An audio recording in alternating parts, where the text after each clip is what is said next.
சிவகங்கை மடப்புறத்துல அஜித் குமார்ன்றவரை விசாரிக்கிறேன்னு கூட்டு போயிட்டு 6 போலீஸ் அடிச்சே கொண்டானுங்க. அந்த 6 பேரையும் கைது பண்ணியாச்சு. இன்னமும் விசாரணை போயிட்டு இருக்கு. தமிழ்நாடு மக்கள் கேட்கிற கோரிக்கை என்னன்னா, அந்த 6 பேரையும் தூக்குல போடணும் அப்படின்னு சொல்லிட்டு தமிழ்நாடு மக்கள் எல்லாம் போராடிட்டு இருக்காங்க.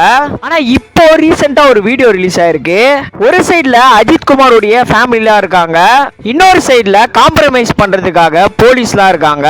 அந்த போலீஸ்லாம் என்ன சொல்லியிருக்காங்கன்னா, நீங்க காம்ப்ரமைஸா போயிருங்க, உங்க ஃபேமிலிக்கு ஆக வேண்டியதை நாங்க பண்றோம் அப்படின்னு சொல்லிட்டு அவங்க வந்து சொல்லியிருக்காங்க.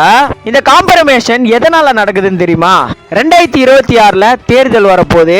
இந்த மாதிரி விஷயம்லாம் நடக்கிறதுனால கண்டிப்பா டிஎம்கேக்கு ஓட்டு அடி வாங்கும். அதனால தான் இந்த காம்ப்ரமைசேஷனே நடத்திட்டு இருக்காங்க.